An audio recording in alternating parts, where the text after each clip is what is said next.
Okay, awesome. Think we can get started now. Well, right. It's nice to see actually people gathered in a room instead of just all on Zoom. So nice to see everybody. I'm Alan. I'm W2AEW, based here in central New Jersey. A little bit later here. It's about 9:40. So my dog's gonna be wondering why I'm not taking her out for her final walk, but I told her I'm going to be busy tonight. So anyway, I wanted to thank Matthew for inviting me to give a talk to your club. And we decided on a topic that is going to be chatting about basic use of test equipment in your ham shack. You guys are all becoming hams, and I would imagine many of you are probably studying engineering potentially, and using various pieces of a test equipment it's going to be pretty typical, both in your, potentially in your career and probably with some of the ham radio as well. So we're going to cover some of the basics today.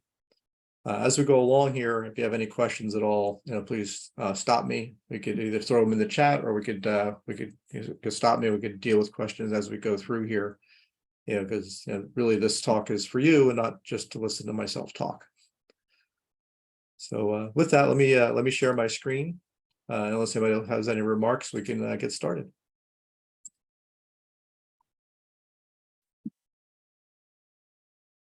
Okay, everybody can see my screen here. I'm going to assume from this, I don't know how many are muted, but I'm assuming that yes, the answer. So we'll get moving here.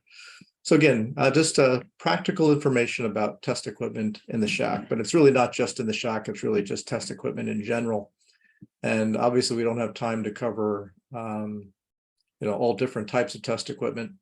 There could be many things that you might find in the shack, ranging from multimeters to antenna analyzers to maybe even like a nano VNA or handheld tiny spectrum analyzer, to oscilloscopes and things like that. So we're going to cover just a couple of those things because we won't have time to do it all. So here's our agenda for this evening. We'll talk first about meters, just in general. Analog volt-ohm milliamp meters, or VOMs.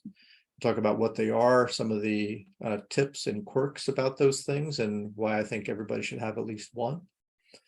We'll talk about digital multimeters, probably the more common thing that you all may have been using, and some tips and tricks with those as well. And then touch briefly on bench digital multimeters. And then we'll talk about oscilloscopes, both analog and digital oscilloscopes, compare and contrast them a little bit. Then we'll go into the basic settings of how you set up a scope, vertical and horizontal settings and what they mean, triggering settings and what they mean, some probing considerations, which is kind of important when you want to get signals into your scope and do it without damaging the signals themselves, or damaging your scope, or damaging yourself. And then we'll close with some shack use tips, that you might use some of this equipment for, particularly the oscilloscopes. Also, throughout this presentation, keep a note down here in this kind of bottom box. Some of you may know that I do have a YouTube channel. It's just youtube.com/mycall, W2AEW. And anytime I've got a topic that I'm talking about here on a slide, then where I might have a video that talks about that, that'll be listed in this box down here below on the slides as we go through. So with that, let's get started. So an analog volt-ohm milliamp meter, or VOM, is a typical kind of a miniature, fairly professional VOM.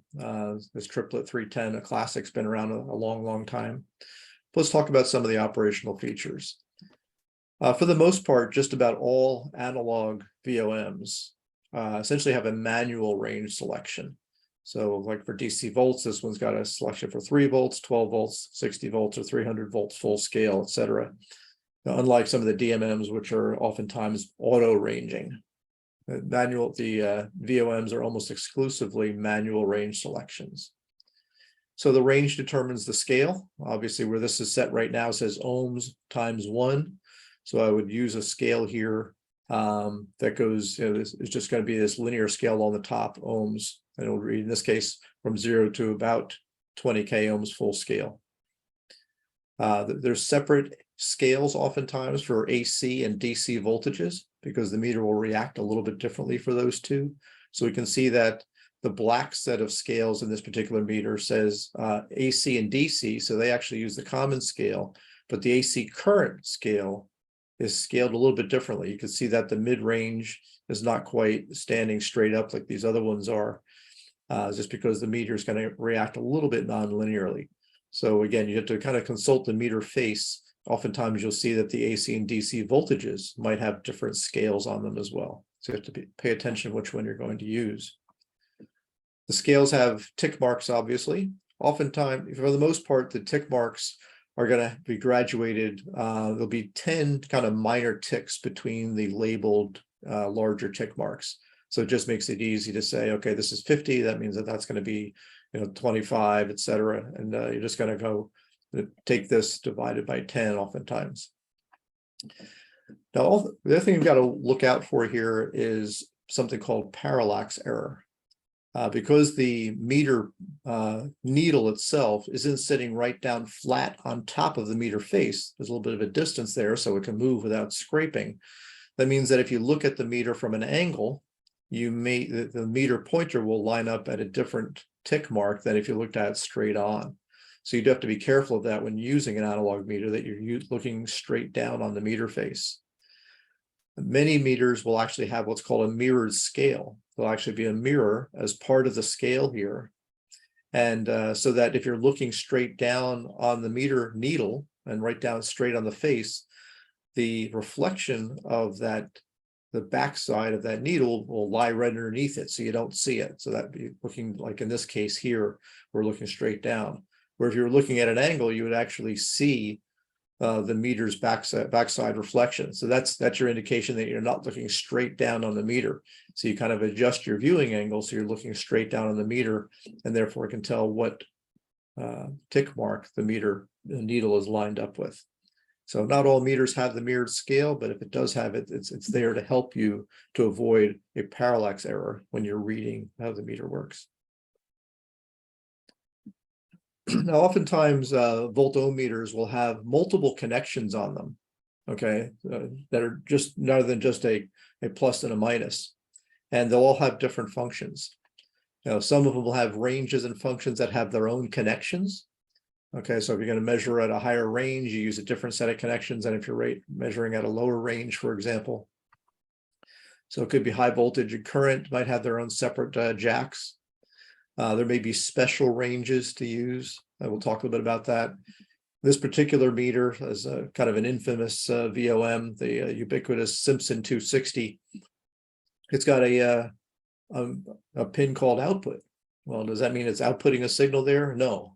But what it actually is, it's an AC coupled input for measuring AC voltage that might be riding on top of a DC bias. So if you only want to measure the AC content and reject the DC bias that signal is riding on, you'd measure AC, set it to AC volts, but then use this as the input as opposed to the normal positive jack. So again, there's a couple of other examples that we'll run through on a Simpson 260, for example, because this certainly has a lot of them, and it's a good example to use.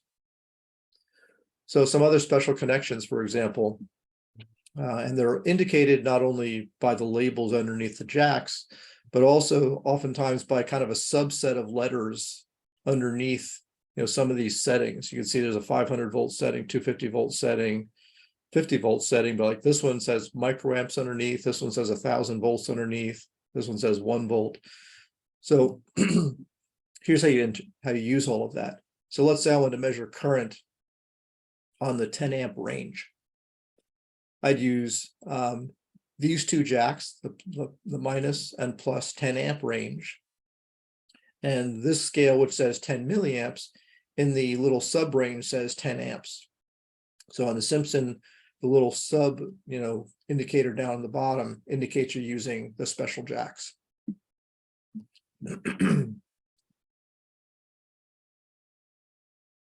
Now let's say I want to measure something on the 1 volt full scale range. So there's the 1 volt full scale range here. So I'd set the meter range to this one, which says 2.5 for the main inputs, but on the 1 volt range, you'd use the common and this 1 volt jack here. So you can get a 1 volt full scale range here. If I simply move the probe from here down to the plus input, then I'd be on the 2.5 volt full scale range. Now, same thing if I want to measure 50 microamps, I'd set it to the 50, it's a 50 volt scale, but the sub function, if you will, is 50 microamps.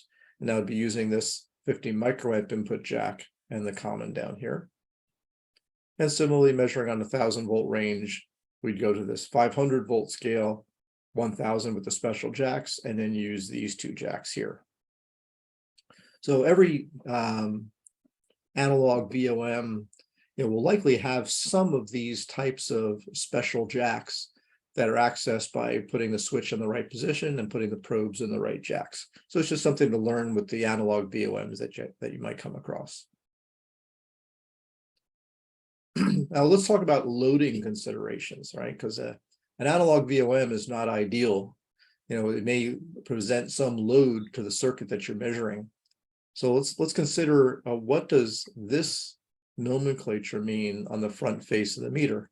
You can see it says 20,000 ohms per volt DC and 5,000 ohms per volt AC. So what does that mean? Does it mean it's the meter sensitivity? Is it an indication of that? Is it an indication of the input resistance of the meter? Or is it an indication of the meter's full-scale current rating? Or is it really all of the above? What do you guys think? Well, it's really all of the above, okay? It really does say that 20,000 ohms per volt, meaning that I've got a 50 microamp full scale. It also means that if I have the meter set to 1 volt full scale, that it's that the resistance between the leads of the meter is going to be 20,000 ohms.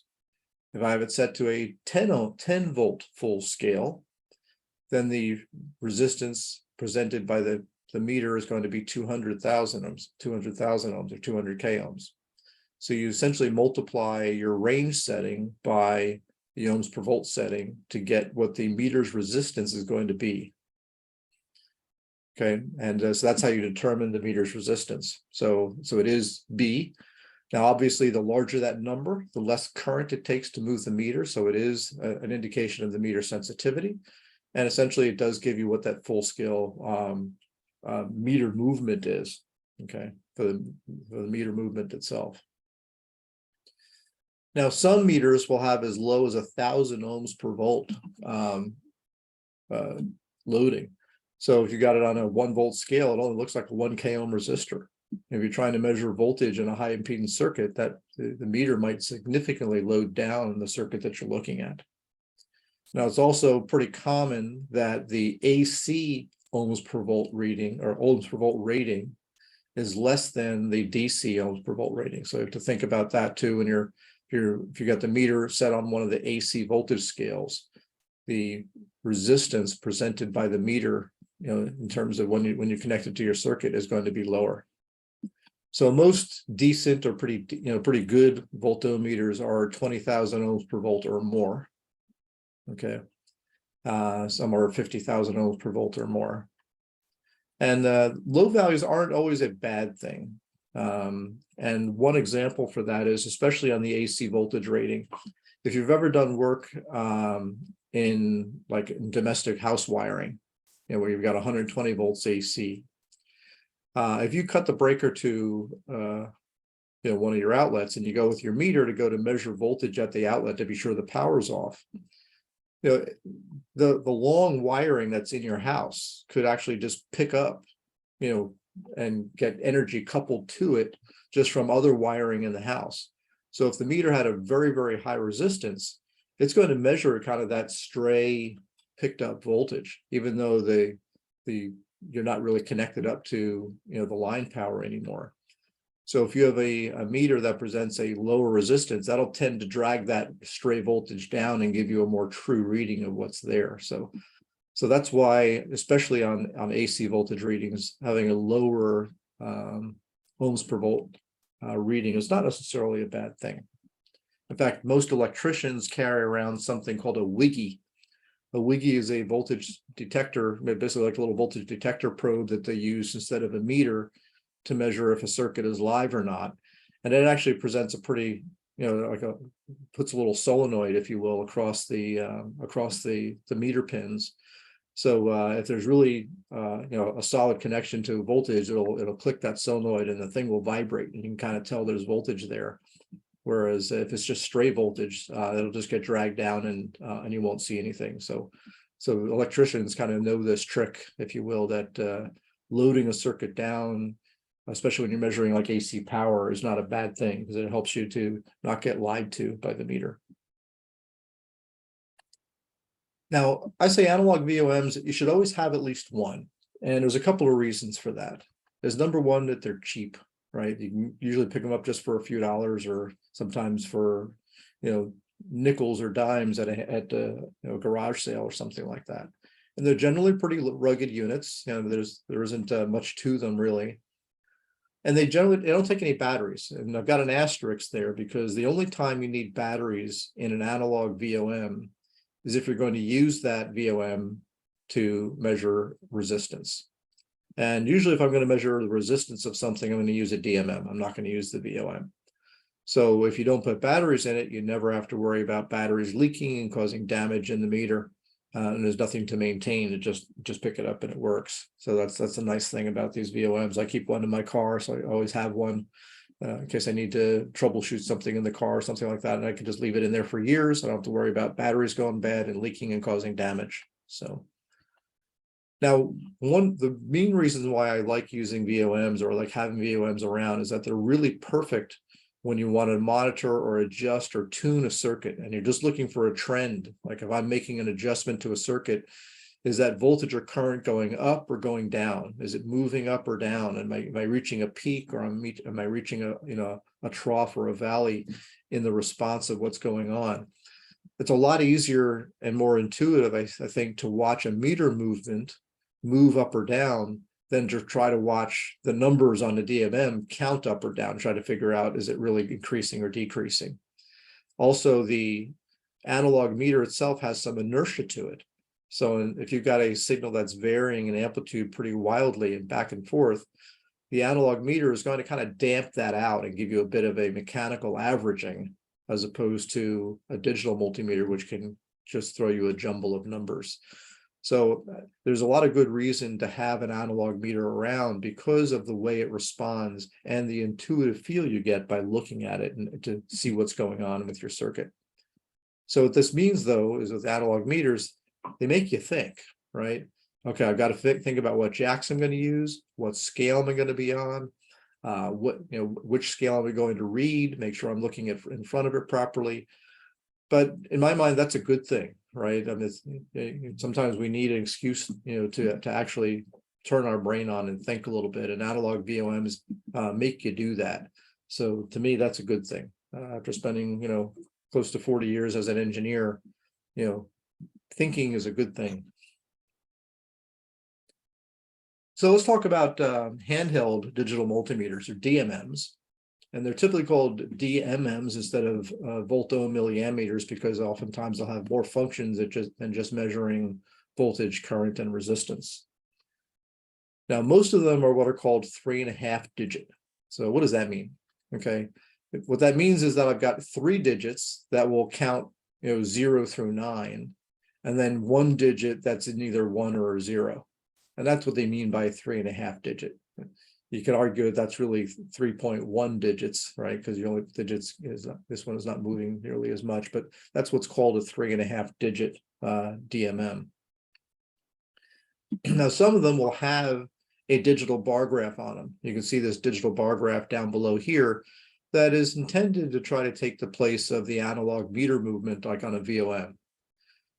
But you don't have nearly the resolution on this digital bar graph as you would on a analog VOM, and it may or may not react as fast.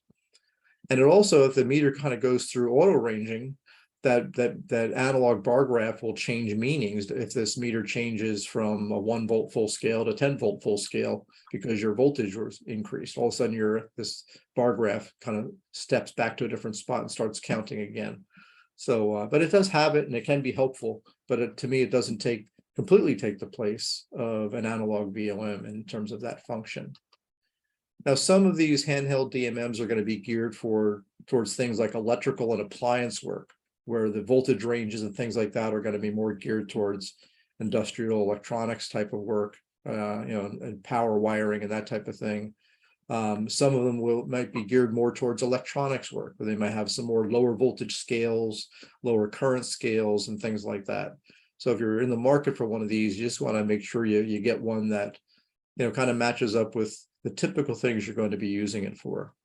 This Fluke 179 is a really great general purpose meter. I've got one of these that I use all the time. This little red one down here is the one that's oftentimes given away at Harbor Freight for buying, a box of paper clips. So these analog, the digital multimeters, oftentimes instead of having a input resistance that changes with scale, like the analog VOMs, they generally, when measuring voltage, have a fixed 10 megohm input resistance, whether it's on a 1 volt scale or on a 100 volt scale, it still has a 10 megohm input resistance. So it's a pretty high input resistance, which means it's not going to load down your circuit that much when you connect up to it. Most of them are auto ranging. You can see on this Fluke 87 example here, I've got AC voltage, DC voltage. I've got another range for millivolt ranges, and I've got milliamp and microamp ranges, but there's no other sub ranges in here. It's just going to, if I put this on volts AC, it will go to, maybe a 200 volt scale or a 20 volt scale or a 2 volt scale, depending on the voltage that's being applied. It just auto ranges. This meter over here on the right, is more like the analog VOM, where I've got a manual range selection. So many of them, and most of them I should say, are auto ranging, but not all of them are.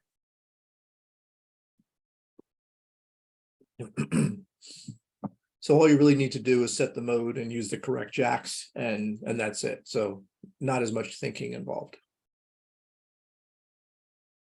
Some of them will have separate high and low ranges, like we talked about here. Again, some are not auto ranging. Now, even those that are auto ranging, you can turn the auto ranging off, and that can be handy again if you're trying to tune a circuit and you don't want like the analog bar graph to be jumping up and down when it switches ranges. You might want to have it on a fixed range so you can kind of watch that. So oftentimes you can actually turn the auto ranging feature off and just step through the various ranges to put the meter into a fixed range that you might want to use. And this could be good again for measuring trends or providing a specific loading. And that's particularly in the case of measuring current. We'll talk a little bit about that next. Often these meters will also have a continuity beeper just to see if is this fuse good, or do I have a connection from point A to point B? Rather than just looking for a close to zero resistance reading, it'll just have a continuity beeper, so you don't have to be looking at the meter to actually check continuity.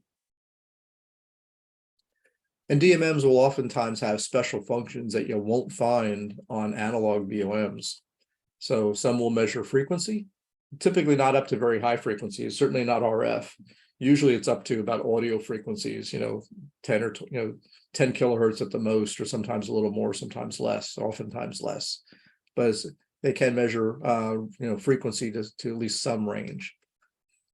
Some can also keep track of the min and max voltage that was measured. So if you're adjusting something up or down, the meter can keep track of the min and max for you.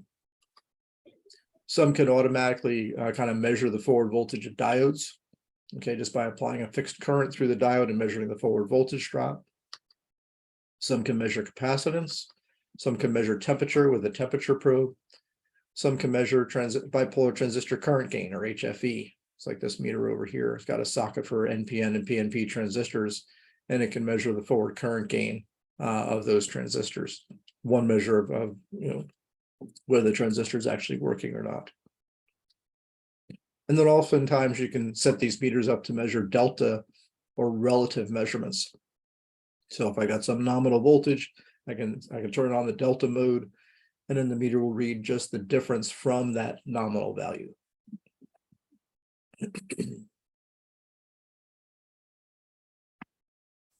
Now, the bench DMMs are really just the digital multimeters on steroids. and meaning that they're typically 5.5 to 8.5 digits of resolution. So you get a lot more resolution on them. They're typically line powered and not battery powered. So they've got to be, that's why they're called bench multimeters. They'll generally have much better accuracy than any of the handheld meters. It can also perform other functions like a 4-wire measurement. For measuring very, very low resistance, for example, the resistance of the leads, of the meter itself can impact your ability to measure very low resistance. But by doing something called a 4-wire measurement, you can actually use one set of leads to apply the test current to the device you're measuring. And then there's actually a second set of leads that are used to measure the voltage across that device, so that the resistance of the first set of leads doesn't enter into the measurement that you see. That's what a 4-wire measurement would do for you. Oftentimes, these meters can do some logging of data into memory, apply some filtering, do some averaging, and that type of thing. And also, some meters will actually have special functions for measuring things like distortion and other things. So the bench DMMs just add more functionality above the analog meters. So any questions so far?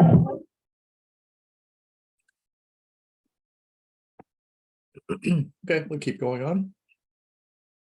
So here's some practical use tips for both the VOMs and the DMMs. So again, we talked a little bit about the voltmeter loading. Okay, so kind of pictorially, if I have this Simpson 260 here, that's 20,000 ohms per volt. And let's say I have it on the 10-volt scale, which I think is what I can't really tell with this picture's a little too small. But so that would be a 200,000 ohm resistance that the meter is going to present.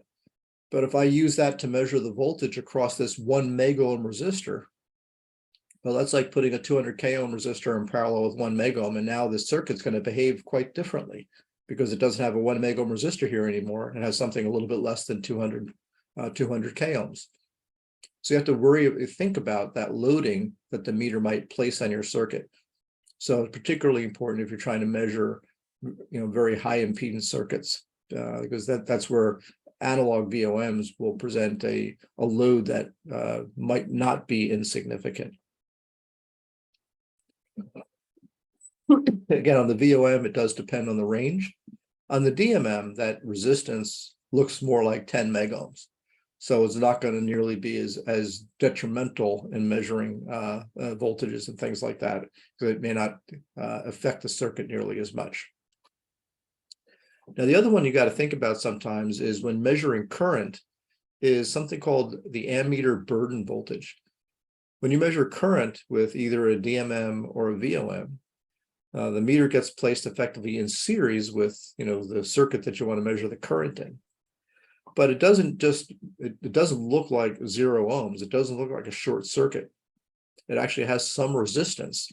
So what that means is that the current that's flowing in that circuit is going to develop a voltage drop across the meter. And that's what's actually read to read what the current is. So what that means is, let's say in this case, I've got a 9-volt power source here. And if I drop a 0.5 volt across the meter, I've only got 8.5 volts being applied to the rest of the circuit.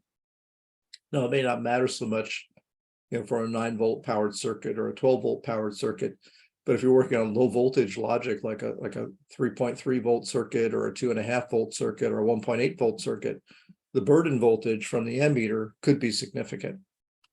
So it's not 0. It does depend on the range that you have set. The higher the current range, the lower the resistance. So if you can get away with, let's say I'm using a 5 milliamp scale, but I can get away with using a 25 milliamp scale instead and still get a decent enough reading, that will lower the burden voltage for that meter. So now again, when measuring AC frequencies, again, it's typically going to be audio frequencies only. And also, really only the sum of the DMMs will actually give you what's called a true RMS voltage reading. The RMS voltage for AC is, if you probably remember the formula, that if you're measuring a sinusoidal signal, it's going to be, square root of 2 times the peak voltage, or excuse me, the peak voltage divided by square root of 2 will give you the RMS reading. But that's only true if the signal you're measuring is sinusoidal in shape.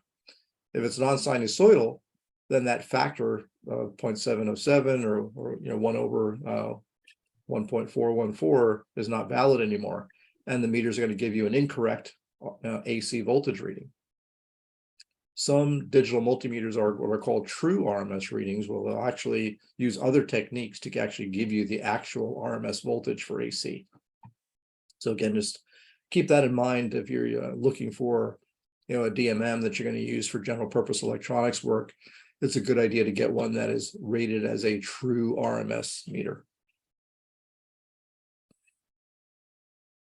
So in summary here, let's take a look at the analog and digital multimeters. And in some sense, you could say, well, the analog VOM is kind of like a slide rule. I'm sure most of you have never used one of these. Whereas the digital multimeter is more like an electronic calculator. Okay. The analog VOM is really good for looking at trends and peaks and dips when you're adjusting and tuning circuits up. Again, you get the mechanical averaging of the meter movement to kind of smooth out, variations in the signal that you're measuring. And again, no batteries necessary except for measuring resistance, which is truthfully not the best application for an analog VOM. So you can get away with just leaving the batteries out of it and never using it for resistance. And again, they're pretty inexpensive, relatively speaking, because oftentimes people are just putting them aside and just using the digital multimeters for everything. But there's really good reasons for keeping them around. And one of those, again, is that they require some thought, and that's a good thing. The digital multimeters are generally going to give you much better accuracy and resolution than the analog multimeters. So if that's what you need for your particular measurement task, then the DMM is a better choice. They're pretty simple to use, right? Set the range, put the leads in it and go. Most of them are auto ranging, and they're going to have a much higher input resistance. And also they'll sometimes give you some additional functionality. So again, there's good reason to have a DMM around too. So, in my mind, I think each of them are equally kind of important to have in your box of tools, both analog VOMs and digital multimeters. So before we switch gears and start talking about oscilloscopes, are there any questions about either the analog VOMs or digital multimeters?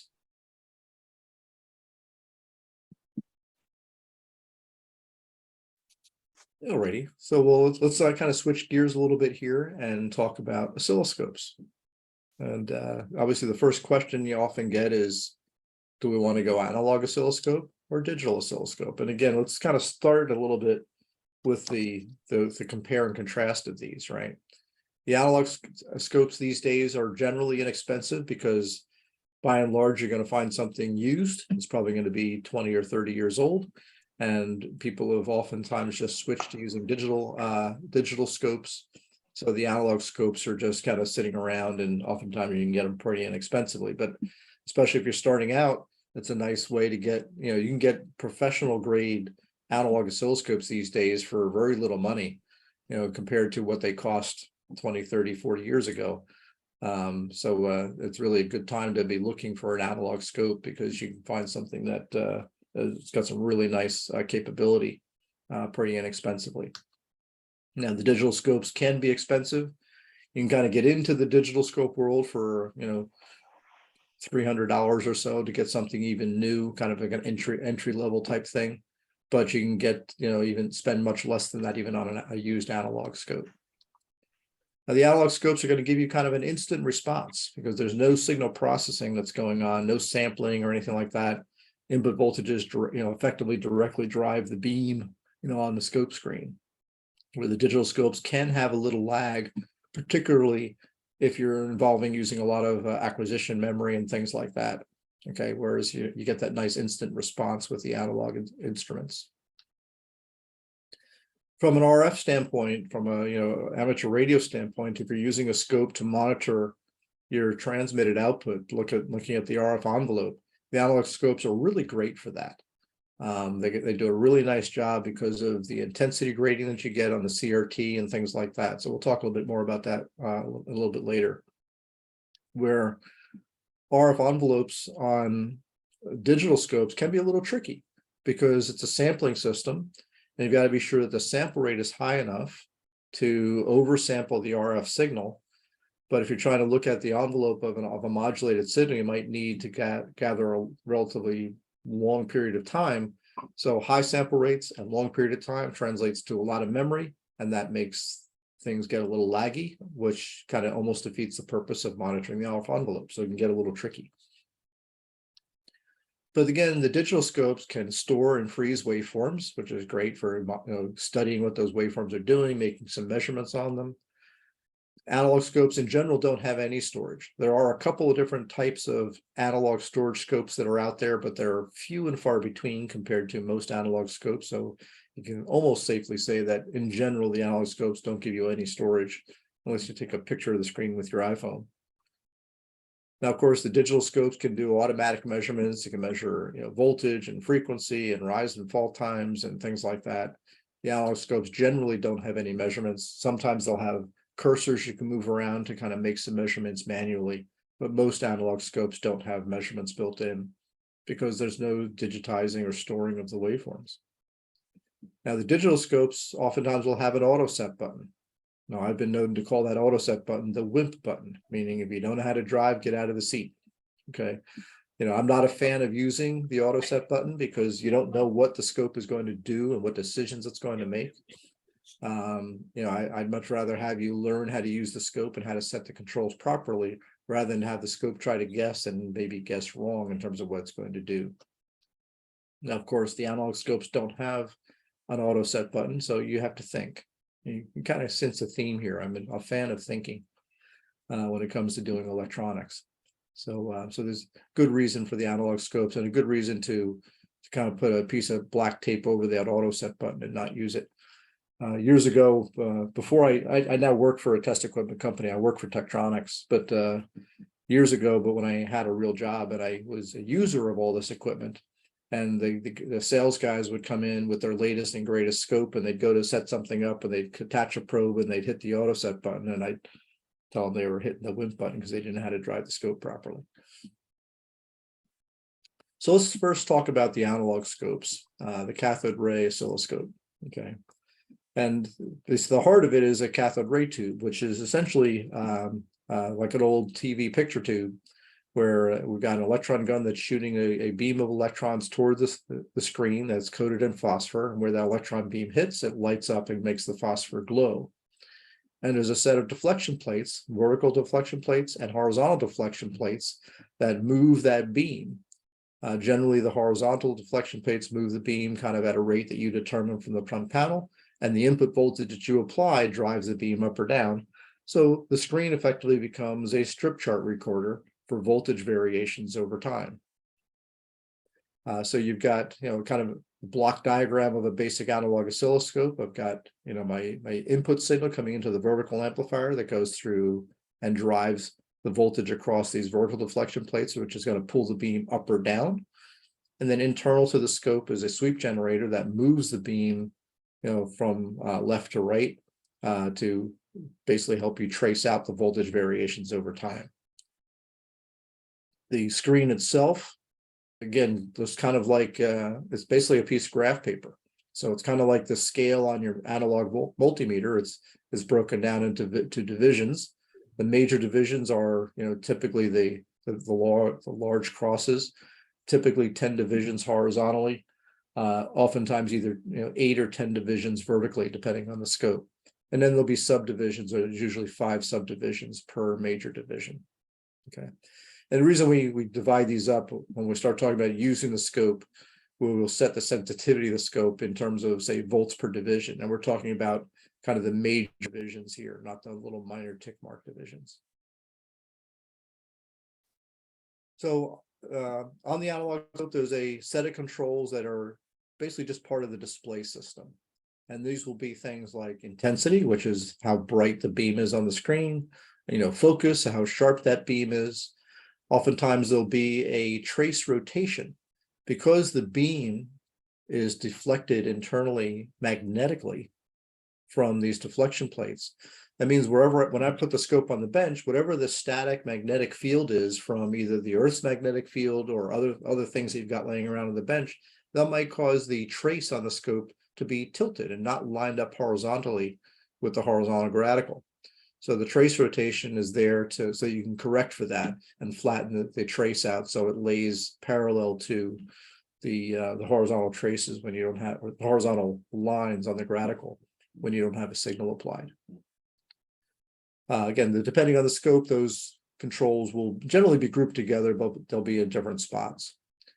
There is another control oftentimes called a beam find, because if you have some of the settings on the scope not set up right, you could have a sweep happening, but it could be way above or below the screen, all the way off to the left or right. And if the screen is dark, you don't really know what's going on. The beam find, really what it does is it attenuates the vertical and horizontal deflection voltages to the point where you'll always get something on the screen. And then you can see, well, if it's way off to the side or way off to the top, I know that I might have to adjust my position or something like that to move the waveform in. So it's just to help you find a signal that's lost above or below or off screen, left or right. The vertical system, this is what processes the signal that you're measuring. Okay, so you're probing a signal out over here. It's going in through the vertical system of the scope. And it basically goes through an adjustable attenuator. When you're adjusting the sensitivity of the scope, like the volts per division, you're essentially adjusting an attenuator.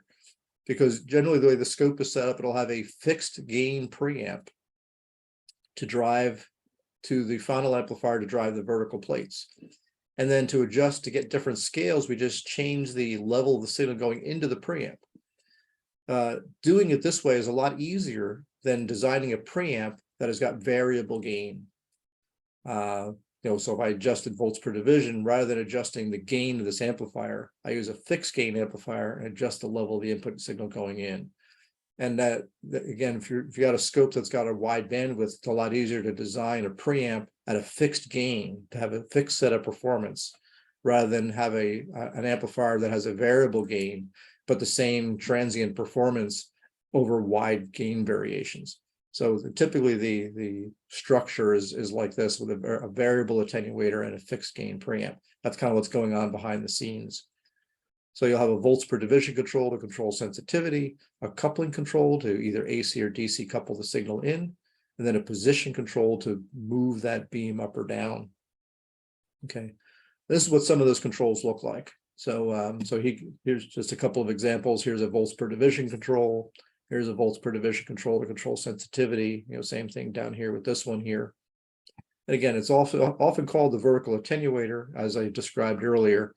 But the function of that is to control the volts per division or the sensitivity of the scope.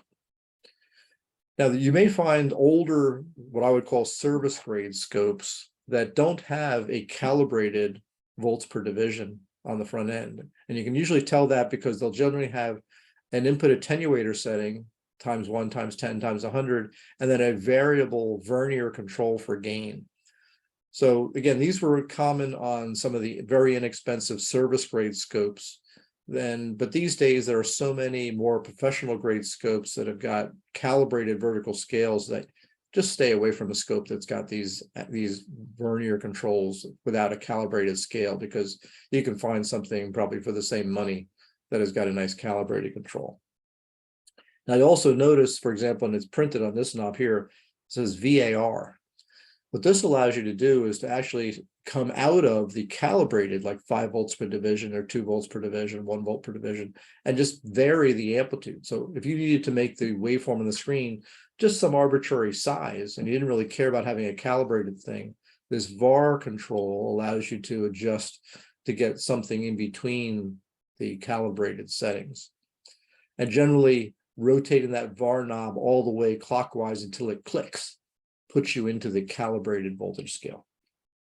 All right. Now the AC or DC coupling, you see AC or DC coupling here, you see it down here, you see it over here, AC or DC, does not refer to the type of signal that you're measuring. What it does refer to is how the signal that you're applying into the scope is getting coupled into the amplifier. So you can you can, and it will often use AC coupling when looking at DC signals, or you might use DC coupling when looking at AC signals. So here's an example. So let's say I'm looking at a power supply voltage rail, and I adjust the vertical position so that my ground is down here, and here's where my voltage rail is, and I can see a little bit of ripple on it. Now, it's only occupying a little bit less than a division, so if I want to get a better view of that, I might go to a smaller volts per division. That's going to push this signal way up now above the screen, so I'd adjust my position control to bring it down, but at some point you run out of position control. What you would do is, rather than do it that way, is you switch to AC coupling. The AC coupling will remove the DC content of that and center the signal around wherever you set your, the reference, or wherever they set the trace to. And now I can increase my volts per division scale. As long as I kind of know what the DC voltage is, and I'm really just interested in measuring the amplitude of my ripple, I can reject the DC by doing AC coupling, and then being able to expand upon that waveform and get a much better, more accurate view and more accurate measurement of that little wiggle sitting on top of the DC bias. Similarly, I might be tracing a signal through an amplifier. And so I might be looking at a signal going through an amplifier, but I might want to use DC coupling because I want to see not only where the signal is, but where it also is from a DC standpoint, to understand whether, am I getting close to saturating this transistor, or I'm getting so close to, putting the transistor into cutoff or something like that. And you can tell that by being able to see both the DC bias and the swing at the same time. So again, there's an example of using an AC test signal, but DC coupling it into the scope so we can actually see where that signal lives within the operating point of the circuit. Also of note on the front panel where the inputs go is you will see oftentimes the scope's input impedance. Now, most scopes, especially the lower bandwidth scopes, are going to have a 1 megohm input impedance, okay? And it'll be 1 megohm, and they'll also be in parallel with some capacitance value. So it might be 1 megohm in parallel with 25 picofarads, 1 megohm in parallel with 15 picofarads. So it's kind of important to kind of know what that is. Now, higher bandwidth scopes will oftentimes have an option to switch in a 50 ohm termination for measuring RF signals. But generally for lower bandwidth scopes, you often don't have that 50 ohm termination. The scope inputs will always just be a 1 megohm input impedance. Now, in coupling vertical signals in, you might have multiple channels, so there are different modes you can operate in. Okay, and you can see some of these mode switches here: channel 1, 2, 3, 4, channel 1, and things like that. So obviously, depressing or switching to channel 1 or channel 2 will tell you which channel is going to be displayed on the screen. So you're going to have them both on at the same time. If you have them both on at the same time, most of these analog scopes only have one electron beam. So if I put 2 channels on, oftentimes the default is to go into what's called an alternate mode. So what happens in the alt mode is that this one sweep of the scope will display channel 1, the next sweep will display channel 2, the next sweep will display channel 1, and alternate back and forth between whatever channels you have selected and turned on. But oftentimes a sweep is happening fast enough and the phosphor glows long enough that it looks like you've got multiple traces, even though the scope behind the scenes is drawing one at a time. That's what the alt mode is. Now, if you're looking at signals that are relatively slowly changing and the sweep is relatively slow, if you put it in the alt mode, you'd actually see one trace draw, then the next one, then the next one, and the next one. And if you want to kind of get that multi-trace view, you would go and use what's called the chop mode. The chop mode will internally switch back and forth quickly between the channels that are turned on, even if you have very slow sweeps, so that it'll still look like you've got multiple traces on the screen at the same time.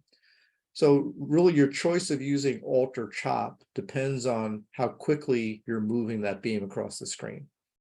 For fast sweep rates, you'll use alt. For slow sweep rates, you use chop.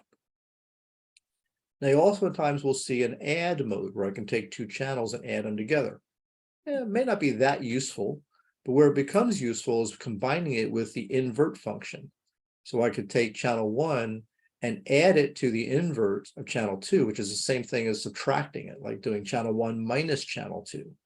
And this allows you to use 2 probes and measure the voltage across like a component, for example, probe one side of the component, probe the other side of the component, do the add and invert, and now I've got the voltage measured across that component. All right. So that's why you'll typically have an add and an invert kind of next to each other, is to do that kind of differential measurement across a component between two arbitrary nodes in a circuit. And the reason you need to do that, we'll touch on this a little bit later as well, is that when you're measuring voltages with a scope, it's always measuring with respect to ground. So you have a scope probe and a ground lead. You can't just put those two leads across any arbitrary points. You're always measuring voltage with respect to ground. So I want to measure the voltage across a component, I need to make a measurement on either side and subtract them. And that's what the add and invert does. Now, the horizontal system of the scope is responsible for drawing the beam left to right. How quickly am I going to move that beam across? And that'll kind of help me get the trace of the voltage variation over time over the time scale that I want. That's typically done with what's called a sweep generator. And the main control you're going to have is a seconds per division control, which controls how many seconds it takes, or microseconds, or nanoseconds, or milliseconds it takes to go one division across the screen. And you've got some other controls for that as well. So we'll talk a little bit about those. So the horizontal sweep, again, remember I mentioned these old service grade scopes. The old service grade scopes use what's called a recurrent sweep, where the voltage applied to the horizontal deflection plates was like a sawtooth waveform. We'd ramp that voltage across, and that would move the beam across the screen, and then very quickly drop it back over. So you'd kind of move across the screen and reset, move across the screen, reset, move across the screen, reset. And this would just be kind of a free running sawtooth wave that you can adjust, kind of the rough frequency and then the fine frequency with these two controls. So the sweep runs continuously. There is a sync control. What that would do is try to take a piece of your input signal and injection lock this oscillator to it to try to stabilize your waveforms. It's kind of a lousy way to stabilize waveforms, but it's what they had back in the day, 50, 60 years ago with these old service grade scopes. And again, that sweep is generally uncalibrated in terms of time and frequency. And again, as I mentioned earlier, there's almost no excuse for using these days. It's just this older, simpler technology. So just kind of avoid picking up a scope that has got these horizontal frequency selection and frequency vernier controls, because it means that it's not going to be a horizontal calibrated scale. Where the triggered sweep scopes is really what you want, and that you'll know it's a triggered sweep scope where the horizontal control will actually be calibrated in a time per division fashion, like so many seconds or milliseconds or microseconds per division as you go across. And the way this trigger sweep scope works, it still has that ramp, but now the ramp is at a controlled, calibrated rate, and then it resets itself, and then will kick off again when it gets triggered again. So it's called a triggered sweep. So rather than running continuously, this ramp is kicked off by a trigger event. So again, the sweep runs when it's triggered, and you'll have that kind of calibrated sweep time. And again, there's almost no excuse for kind of picking up one of these older recurrent sweep scopes, because there's so many triggered sweeps that are out there available now. Again, these are going to give you the most flexible, powerful, and calibrated results. So because it's a triggered sweep scope, let's talk about what triggering is. The triggering or synchronizing is basically trying to make sure that the sweep across the screen is somehow locked to your waveform. Because the waveform you see on the screen is actually the composite of many, many sweeps overlaid on top of each other. And the only way it's going to look kind of normal is if they all kind of start at the same point in your waveform and overlay. So it really kind of synchronizes the sweep of the scope to your signal. That's what the triggering does. Again, the old sync controls would try to injection lock a piece of your signal into the horizontal oscillator. Yuck, you don't want to use it. The trigger sweep scopes, you actually set up conditions to say, okay, I want to kick off that sweep whenever the signal meets this criteria. And I'll talk about some of the basic controls next. Okay. So you'd set up what's called the trigger source and the mode. What am I going to use as my source? What do I want to synchronize on?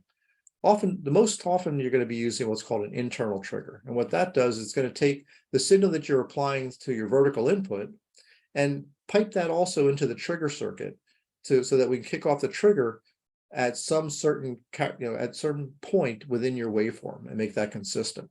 So that's called an internal trigger. External trigger basically just gives you another input on the front panel of the scope that you can use to trigger something. Oftentimes, if you're looking at digital signals, you might apply a clock signal to the external trigger, so you can look at your data bits with respect to that clock.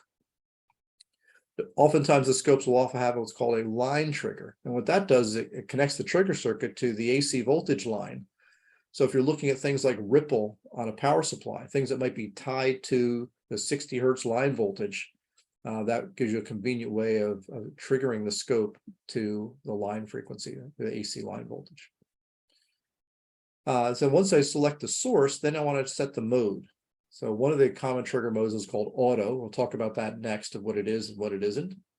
Normal trigger is what it says it is that I'm going to set up a normal trigger, meaning that the scope is only going to trigger when that trigger condition is met, and is not going to send the sweep across until that trigger is met. That's what normal is. Single says I'm going to set up and wait for a trigger. Once the trigger happens, I'm going to send a sweep once, and that's it until you go ahead and reset it. That's good for measuring single shot events, especially on the digital scopes. On the analog scopes, we actually had to capture that waveform with a scope camera if we did a single. You'll also find sometimes on scopes that'll have what's called a TV trigger. This goes back to the days of servicing analog TVs, and they could trigger on different aspects of the analog video signal. But that's what, just don't, you may not need that anymore, but just don't be confused by it if you see it on a scope that you might pick up. Digital scopes have a lot more trigger modes available. We'll touch a little bit on that later on, but the analog scopes typically have got these. And then there's also trigger coupling. Much like we can change the coupling of the signal going into the vertical section, the trigger circuit can also be AC or DC coupled. And sometimes there's also things like high frequency reject and noise reject filters to get a cleaner trigger signal to trigger on to trigger the scope to get a nice stable waveform. So these are your various trigger controls. We'll cover some of the basics of these. Now, the first thing I want to cover is this auto trigger. An auto trigger is not what you think it is. It does not automatically set up your trigger settings for you. That's not what it does. So it's not like the WIMP button on the auto set, okay? It doesn't automatically set up the trigger settings. Auto trigger is a usability aid. So if, for example, you've got the scope waiting for a trigger. I've got the trigger control set up, but my input signal is not meeting the trigger criteria, or I don't have the trigger control set up right, I'm left with a blank screen. Doesn't really help me with anything. So what happens is with auto triggers, as it waits for that trigger event to happen. If it doesn't happen within, say, 50 to 100 milliseconds, then the scope just self-initiates a trigger anyway. So you get a trace to go across the screen. So you'll see a waveform. You'll see something. Okay.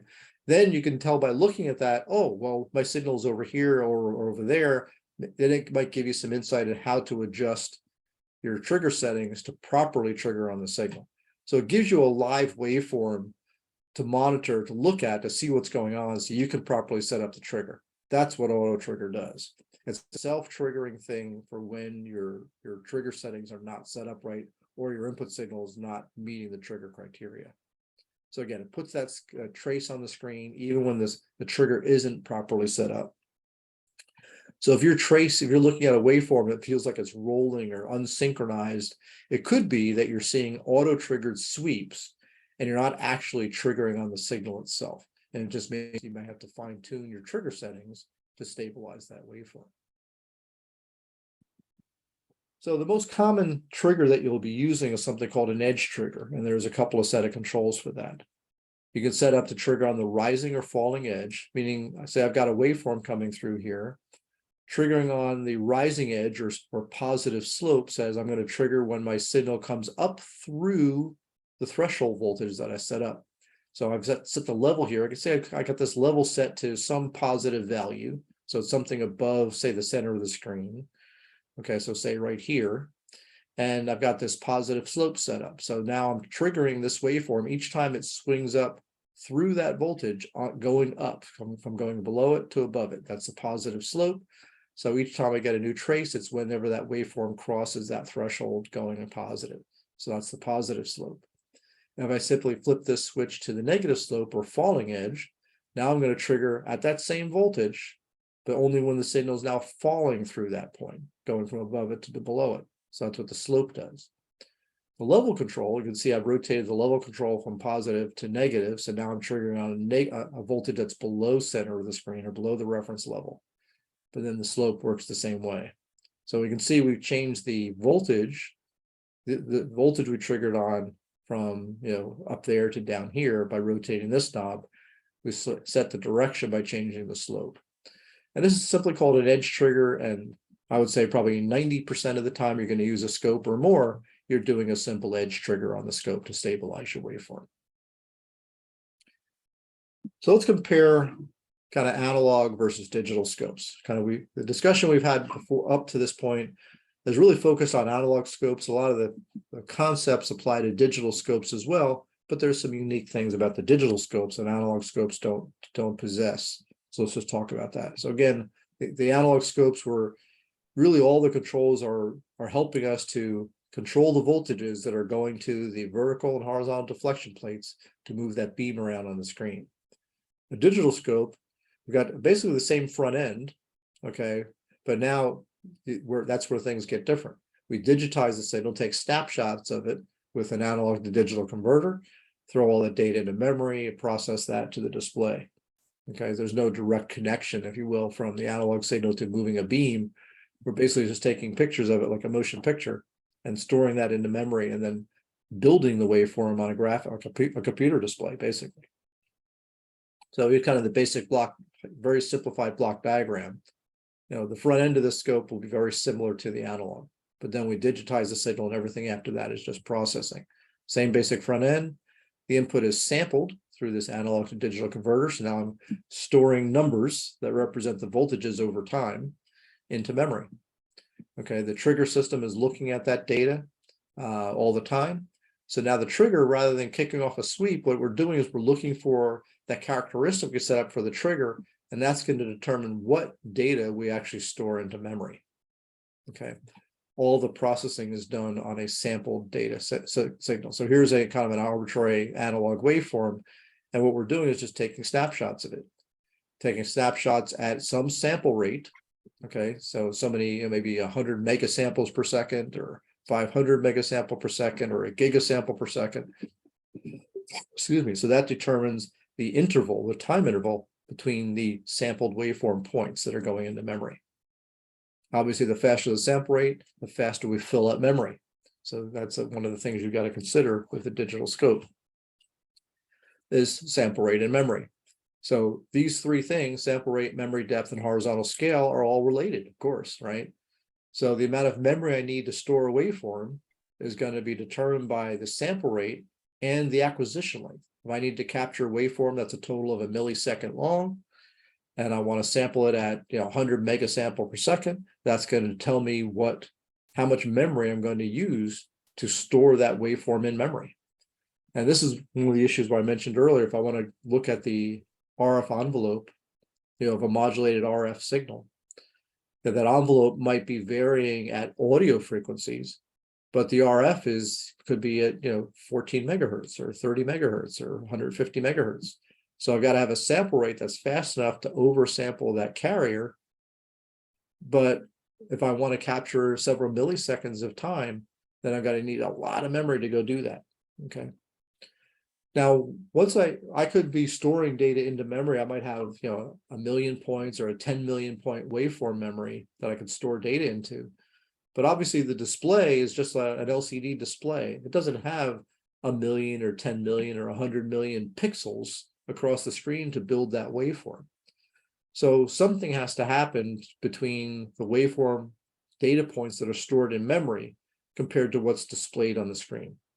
And most scopes these days will do something where they would take those sampled data points and basically divide them up, say, okay, this is the number of display pixels I have going across the screen this way, but now I've got, N number of samples that'll contribute to that one point on the screen. And oftentimes they'll actually display that as kind of a little bit of a cloud of points in that pixel column, and where I intensity grade the number of points that are going to lie on top of each other versus the outliers that are kind of just above or below. And then these points, when stitched together on your display, is the waveform that you'll see. So obviously the digital scopes certainly have some advantages. You can capture some waveforms and zoom in. Here's an example of capturing this stair-step waveform and then zooming in on a portion of it to actually see the characteristic of that little glitch that's going down below. You can't really do that you can do it in some sense on an analog scope, but you can't capture it. You can zoom in a way, but we can't stop the waveform and look at it like these single shot events. So that's another advantage with the digital scopes, is being able to do a single capture, boom, I've got the waveform. Now I can manipulate it, look at it, measure it without having to capture it again. You could also get pre-trigger information. Unlike the analog scopes where the trigger kicks off the sweep, you never really see what happened before the trigger. With digital scopes, the scope is sampling all the time, and the processor is looking for the trigger event. That trigger event could be placed, say, in the middle of your scope screen. So half of your acquisition could be before the trigger happened, the other half could be after it, because it's just looking for meeting that trigger criteria. So you can actually see pre and post trigger information. That's a big advantage for the digital scopes. You also have many, many different trigger types. Instead of just triggering on, say, a rising or a falling edge, I might trigger on a pulse width, or may trigger on a particular, like a pulse that is shorter in amplitude. There's dozens and dozens of different types of triggers available depending on the scope that we're talking about to isolate a particular anomaly or a particular event that the analog scopes just can't do. And of course, you get automatic measurements to measure voltage measurements and amplitude measurements and timing measurements like frequency and rise time and pulse width and duty cycle and things like that. So just some of the advantages of digital scopes. Some more, you can also do waveform math. So I can have different waveforms and do different things. This set of waveforms here actually is from my scope. I was actually making some measurements on looking at switching time of bipolar transistors. And if you could read this, it says, this waveform here is a math waveform that says I base. It's actually the base current going into a bipolar transistor. Now, I wasn't using a current probe. What I was doing was measuring the voltage on either side of a resistor in series with the base, and then taking subtracting those two voltages and dividing by the resistor value, I could calculate what the base current was and actually plot it on the waveform. So that kind of waveform math you can't do with an analog scope. So you could also do fast Fourier transforms to look at spectral content like a spectrum analyzer on your analog waveforms. Of course, many, many other advanced processing features, because once the data is in memory and it's stored as numbers, it's just math at that point that the scope can do, because it's just processing that data. Now, of course, the digital scopes have got their disadvantages also. They can appear noisy. And the reason for that is that an analog scope builds its waveform by drawing an electron beam across the phosphor. The more that beam overlaps, the brighter that phosphor gets. So momentary transient excursions from kind of where the signal is normally going will be very dim and you won't see them. But because digital scopes are storing everything as numbers, they can appear noisy because they're still seeing the same amount of noise and variation of your signal, but it's showing it to you a lot clearer than a digital scope would, or excuse me, than an analog scope would. Now, one of the biggest disadvantages with digital scopes, or at least something to watch out for, is something called aliasing. Because we're sampling the data, we have to make sure we sample the data fast enough to capture the signal accurately. There's this rule called Nyquist that you might be familiar with that says that in order to accurately capture a signal, we've got to sample it at least twice the highest frequency content of the signal itself. And the reality is you need to be much more than twice, but at least twice. Here's an example why. Let's say this red waveform is my actual waveform. Okay, the actual signal is that red one. But let's say the scope is sampling at a relatively slow rate where the green dots are. So you can see that if I sample it too slowly here, and then when the scope stitches those samples together, it looks like a completely different waveform than what the actual waveform is. That's called aliasing. Now, if you've ever watched an old Western movie on TV, sometimes you might notice that it looks like the wagon wheels on the horse-drawn carriages are turning in the wrong direction or going backwards. And that's an aliasing function. It's because the movie camera is taking pictures, snapshots of the carriage moving, and it just happens to be taking snapshots when the wheels are in a certain position that when I stitch all those still frames together, it looks like the wheels going backwards. Again, that's an aliasing thing. It's because the sample rate of the camera was too low to capture the actual rotation of the wheels. Okay, so the same thing can happen on a digital scope, and this is something that can happen very common when you're looking at high frequency signals and your scope is not using a sample rate that's high enough. Oftentimes, if you're looking at your scope and you're seeing, you're triggered, but the waveform looks kind of just rolling back and forth and looks like a mess. Oftentimes, that's because you're undersampling the waveform and you're aliasing it. The update rate can be slow, particularly if you're using a lot of memory. Like, for example, in order to solve this problem, I would have to crank up the sample rate of the scope to sample many, many times during each cycle. And therefore, I need a lot more memory to store that data in. A lot more memory means I've got a lot more data I've got to move around in the scope in order to ultimately display a waveform. And that can cause the update rate to slow down just because of the processing delays. And of course, they can be pricey. As I said, you can kind of get into digital scopes for $300, $350, but you could easily spend north of $100,000 for extremely high performance scopes. And they also have a lousy what's called XY mode of operation. XY mode is where the vertical position is driven by one input, which is normal, but then the horizontal position, rather than being driven by a sweep oscillator or having a fixed time per division, is driven by another input. So it's kind of like the old Etch-a-Sketch, where you're moving two knobs around to kind of move the beam back and forth on the screen. Analog scopes are much, much better at doing XY mode than the digital scopes are.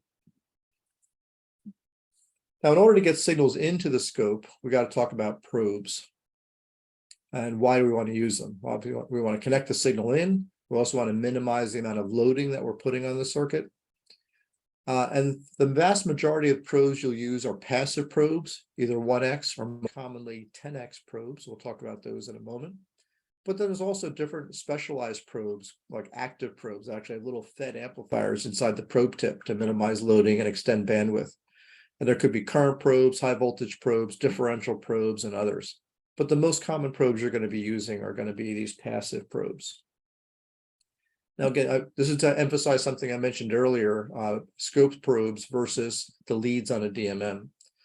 On a VOM or DMM, I can measure voltage between any two arbitrary points. I can connect these two probes to any 2 points in a circuit and measure the voltage between those 2 points.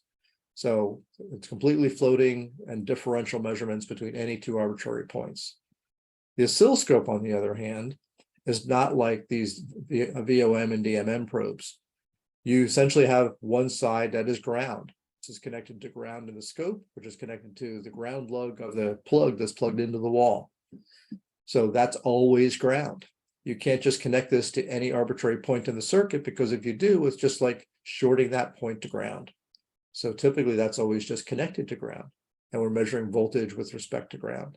So that's really what the scope probes are doing, unless you get a specialized differential scope probe.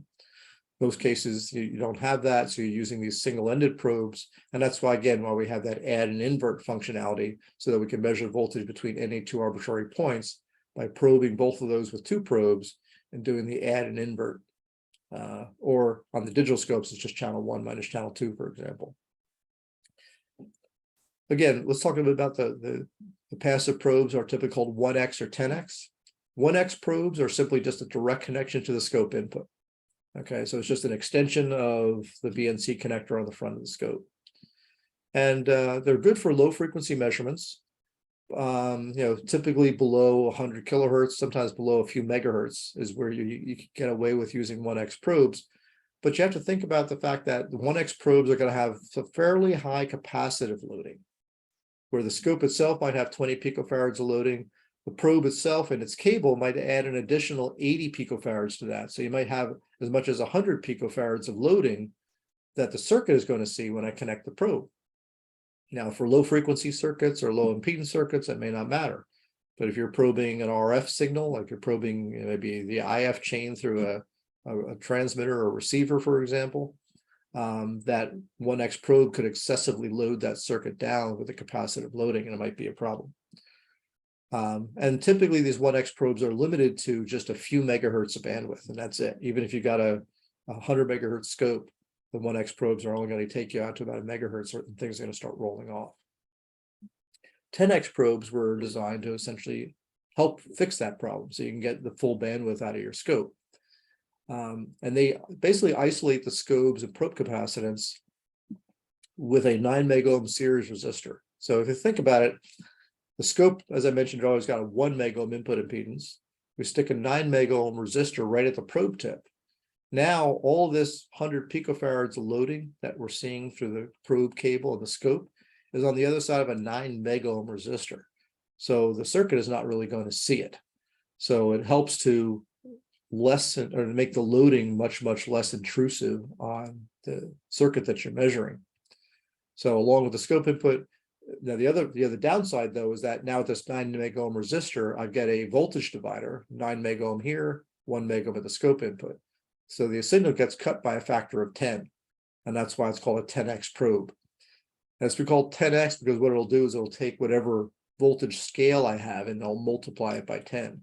So if I set the scope to 100 millivolts per division, then I use a 10x probe, the response is really going to be 1 volt per division, right? 10 times that because of the voltage division that you get between the probe and the input.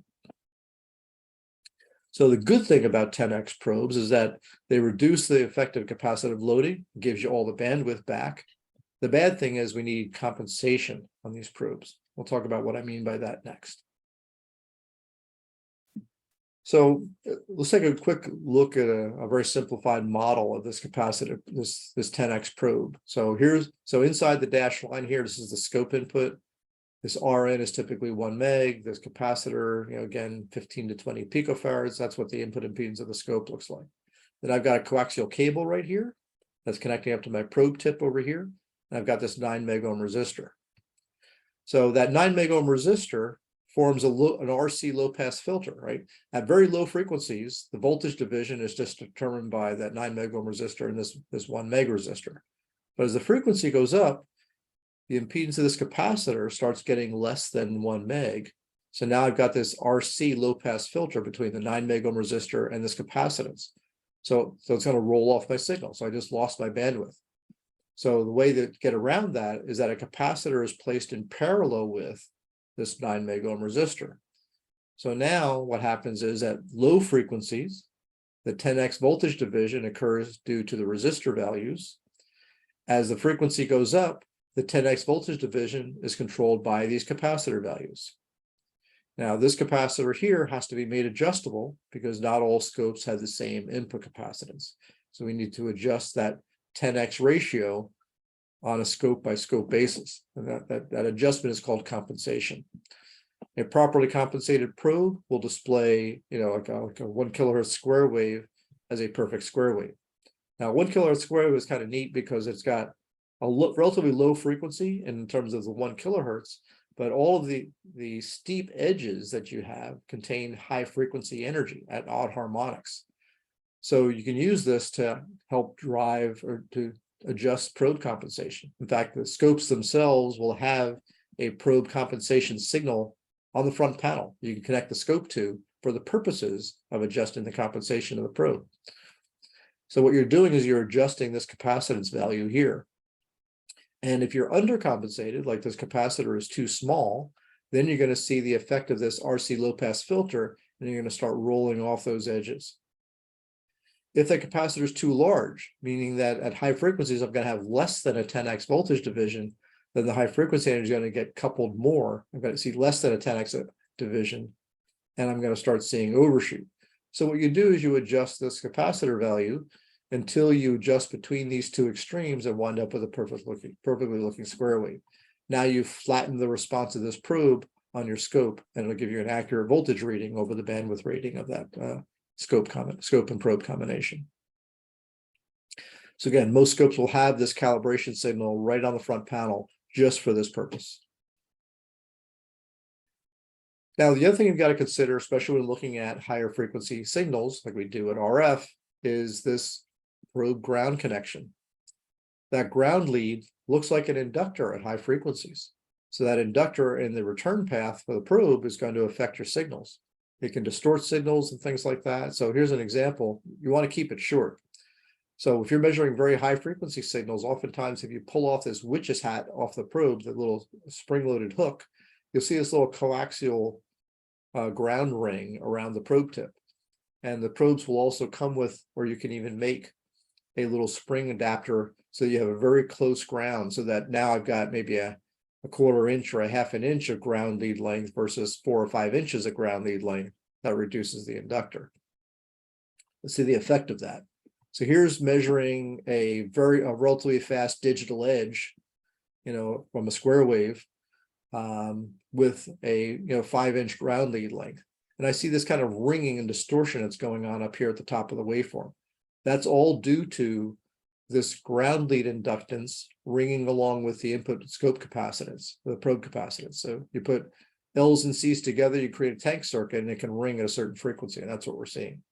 If I measure that same exact signal, but with a probe configuration like this, I can get a much cleaner response.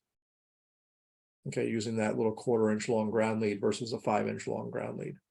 Again, it's not really so important at low frequencies, but as the frequencies go up, it's important to think about that ground lead length. So I mentioned XY mode earlier, and that's where, for example, channel 1 would drive the horizontal position of the beam of the screen. Channel 2 drives the vertical position, kind of like a live Etch-a-Sketch. And this, for example, is what it might look like if you hooked up X and Y and then probed channel 1 and channel 2 on the left and right speakers of your stereo and played a song. Okay, you'll see they'll have a slightly different signal in the left and right channels, and that's going to essentially drive that back and forth. Not really very useful, but when I was in high school, I had a scope hooked up to my stereo in my bedroom, and I put on Pink Floyd and watch what that waveform looked like. Okay. And also, one of the things you can do with XY mode is measure frequency and phase. So if I put in two signals in a channel 1 and 2, and if they match perfectly, it's like turning the two knobs of the Etch-a-Sketch in unison, and I'd get just a diagonal line. If I adjust the phase between them, I can start drawing an ellipse or a circle on the screen.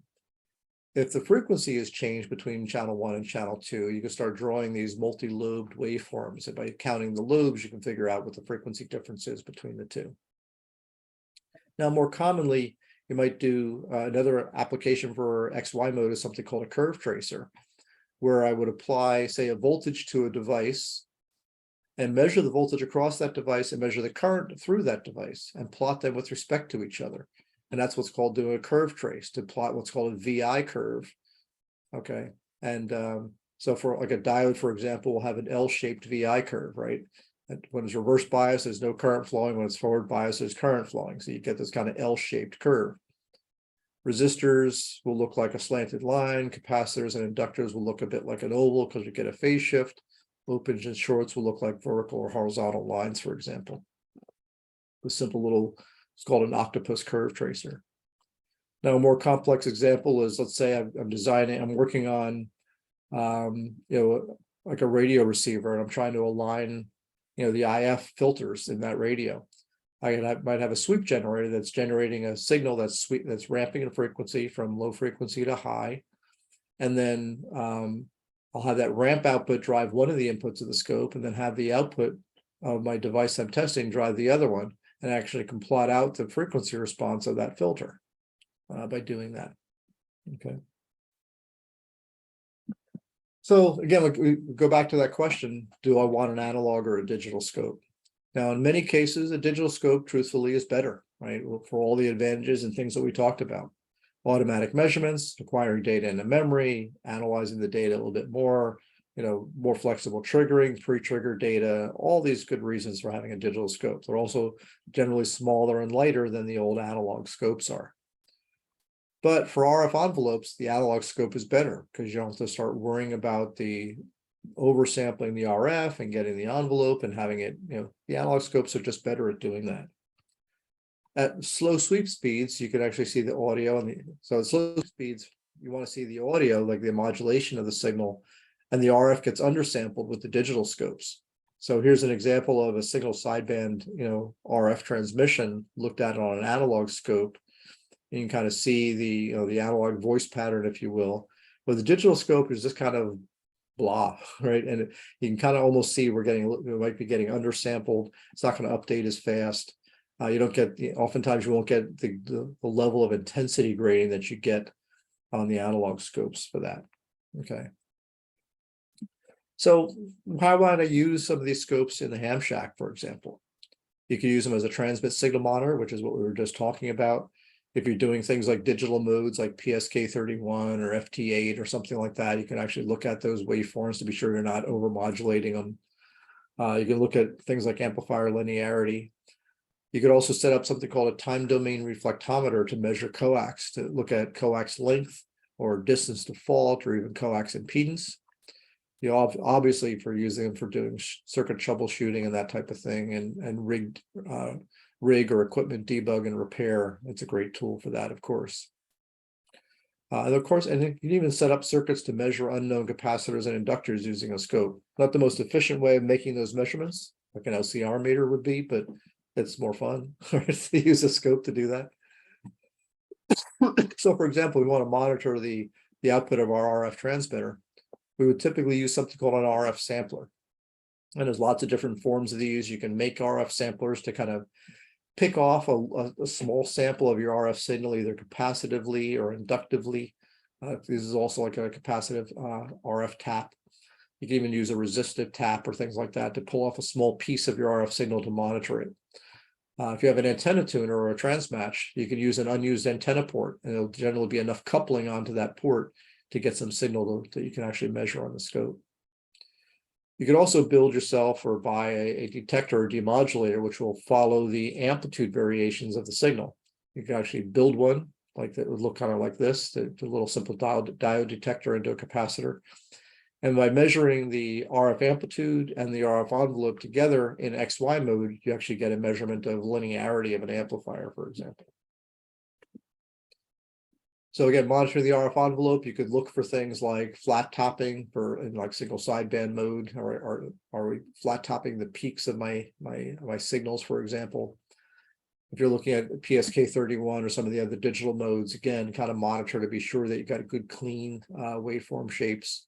You can even look at calculating if you're doing amplitude or AM modulation, you can actually calculate the modulation depth by looking at the peak and the trough amplitudes and forming a little bit of a math to determine what your modulation depth is for AM. For doing a TDR, you can actually apply a pulse from a pulse generator or a homemade, a little pulse generator, apply that into a transmission line, measure here with the scope. And then if the transmission line is not properly terminated, you'll get a reflection that comes back. And that delay from the incident waveform to the reflection coming back and then adding to the waveform and creating a secondary pulse here, that delay is the round trip delay that the signal took through the coax and back. And from that, you can compute coax length and that type of thing. So you can calculate length or something called distance to fault. Let's say I've got a piece of coax heading up a tower, and all of a sudden my rig's not working right. I can do a TDR to see if my coax has got a short or a break, part way up the tower, and get an estimate of how far away that is. Now, or if you've got a known length of coax, you can do this, measure that delta delay, and then calculate what the velocity factor is for that transmission line.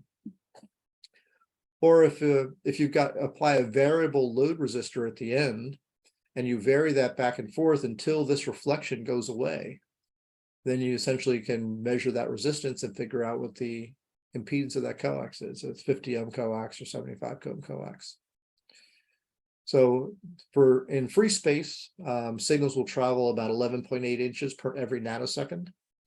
Some typical coax might have a 66% velocity factor, which means that the signal is going to travel about 7.8 inches per nanosecond.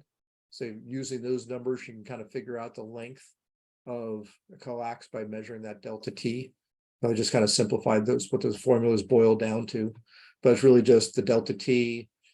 I got the velocity in free space times the velocity factor, 12 inches per foot, and then cut it in half because we're looking at round trip delay. So if you just run all those numbers together, for a velocity factor of 0.66, it's really just delta T divided by about 3.1 to length in feet. Some of the other coaxes will have a typical velocity factor of 0.79, and then you're just taking that delta T divided by 2.575. So just a simple thing that you could use, kind of fun way of measuring coax.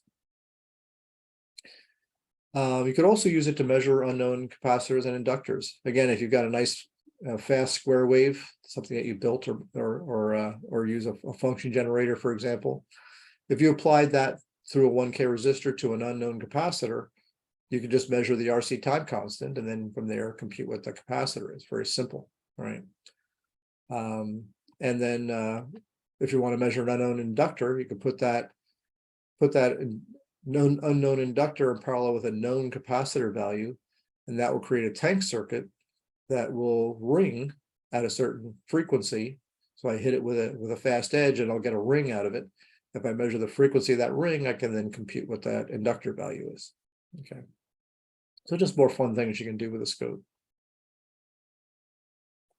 So anyway, with that, again, just a couple of applications that you can actually use this equipment for. Hopefully we touched on some aspects of analog voltmeters, digital multimeters, and analog and digital scopes, so you better know how to use these things and how to pick one that you may want to use either in your lab or your shack or something like that.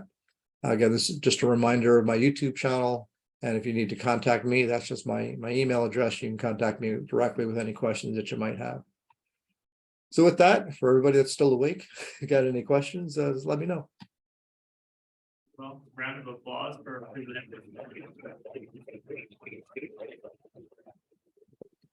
If people want to grab the pizza. I have a question on move over. You can't see me. Oh wait, Alan, could you go back to the very last slide, your last slide?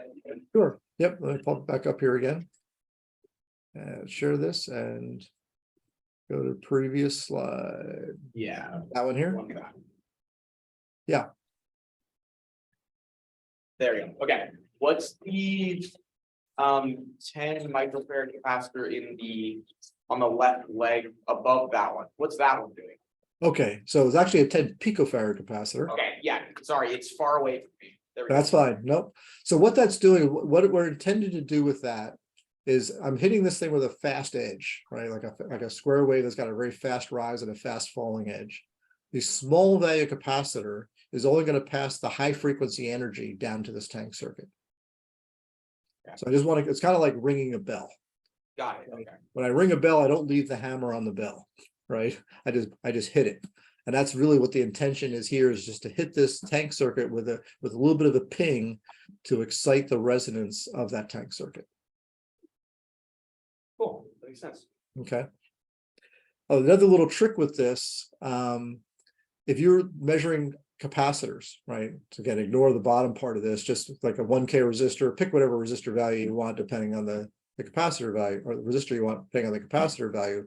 But when I apply that square wave input and I look at the voltage across the capacitor, I'm going to get this kind of RC ramp rise up and down. Now, what's handy is one RC time constant is 63% of the full amplitude, right?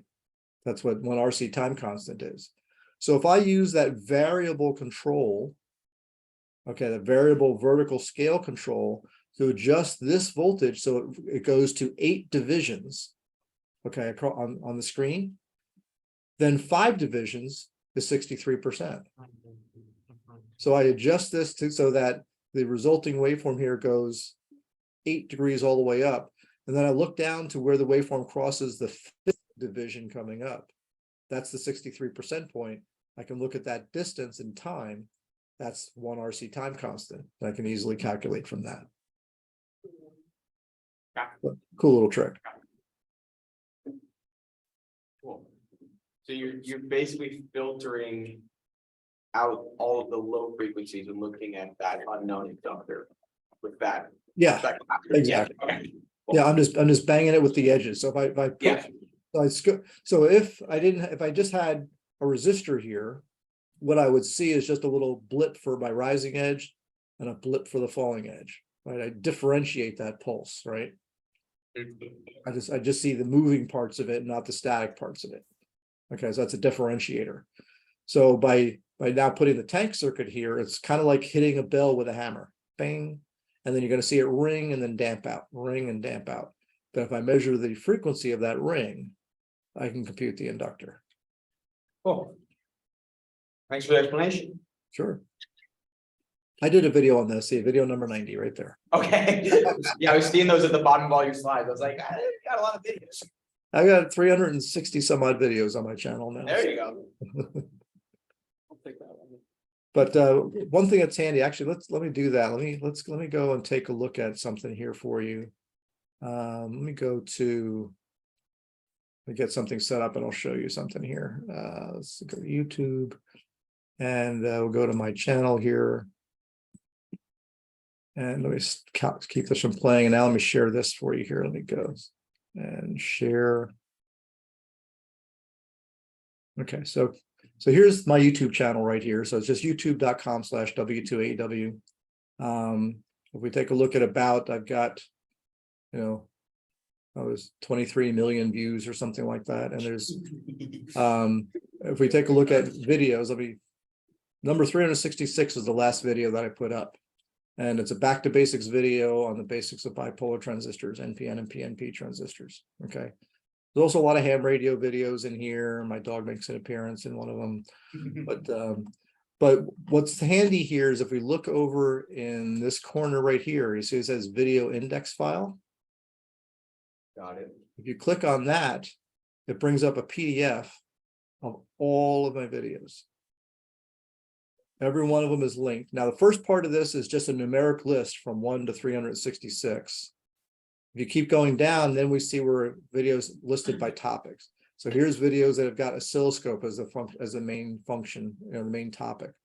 Here's ones that are composite video on scopes. Here's some using these specific scopes. Here's some on spectrum analyzers and other test equipment, test procedures, circuit construction, theory on basics of different things, everything from the basics of diodes and capacitors and all different types of things. Some different like differential amplifiers, pin diodes, directional couplers, op amps, transistors. So everything's kind of arranged a little bit by topic here. It's grown to the point where I probably need to kind of revamp this again, but at least it helps you find things. And every one of these is a link. So if I, for example, say I want to take a look at, let's see. So I want to look at, you know, using deoxit to clean or restore dirty switch contacts. I click on that and that'll bring me right to that video. Okay. So it's a really handy way of, you know, getting to all the videos. And I maintain this each time I put a new video up, you know, I add it to this list. So it's a nice handy thing to go look at. And you could do, because the PDF file, I could just do a right click and do a search or a search within the web browser for a particular, you know, term. And then from that, you know, go and find that video.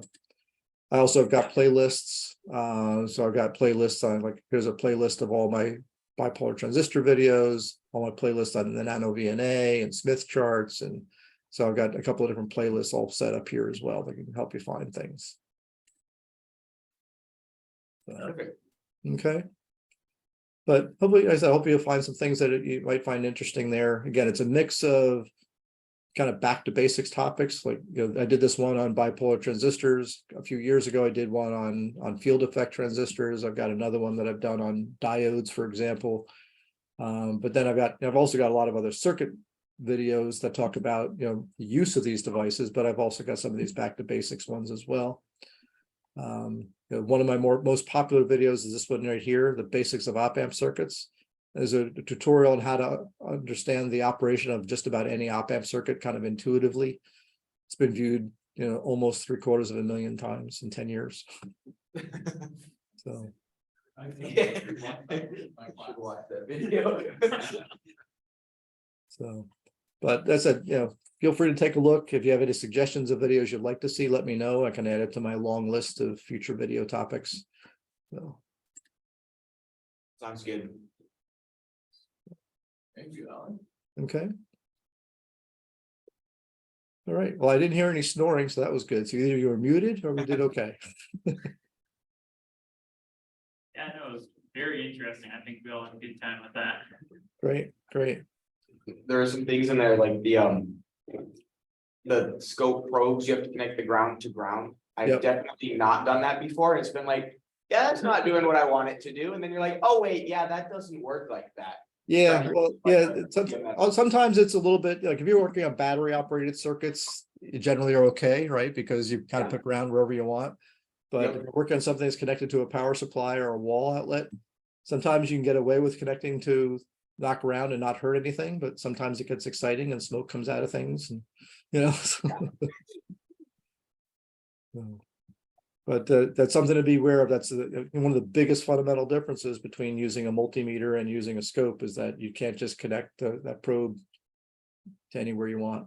So, Hey, can you explain again how you could find the frequency response using the XY mode? That was. yeah, let me go share that again. And so let's go back to this guy, share that, and let's go back. I go back a couple slides here. Where's my page up key?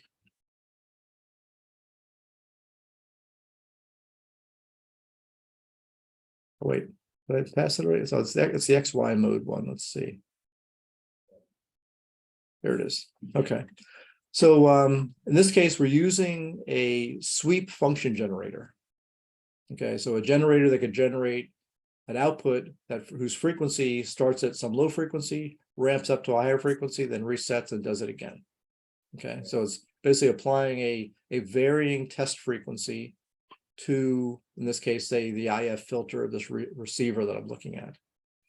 Oftentimes, these function generators will also have a voltage ramp output that's proportional to the frequency at that instant in time. So you can use that ramp output as the Y input to the scope. So it drives the horizontal output. Essentially, depending on where I am horizontally is where I'm going to be at with frequency. If you don't have that, sometimes this sweep generator won't have the ramp output, but it will have a trigger or a synchronization output that will give me a pulse when this frequency sweep starts. So in that case, I could use that as a trigger input and then just set up the horizontal sweep of the scope to match the sweep rate from the function generator so that I'm still getting a sweep that's going to be synchronized to the output frequency as it's varying over time. So then I apply that frequency sweep to the device under test, then the output then goes to the scope so that the vertical input, the X input, is going to be the response of that thing I'm testing in response to this frequency sweep I'm providing at the input. So I kind of did a very exaggerated view here of a very low frequency going up to a higher frequency.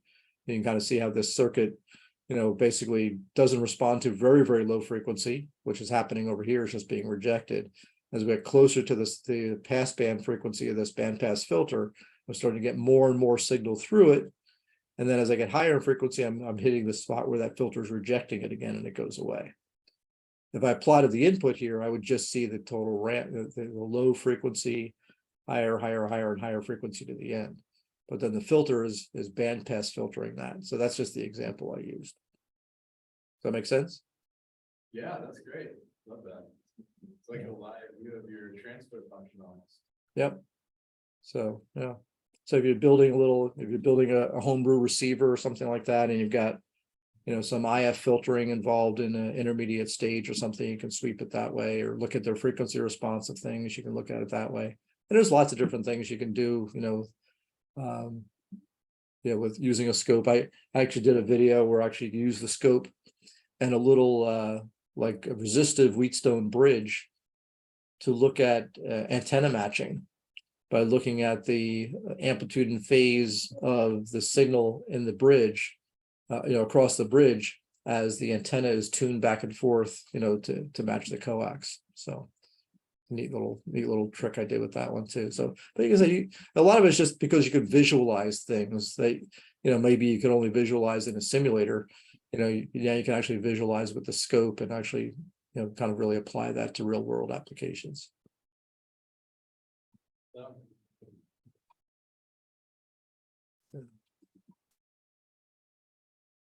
Alrighty.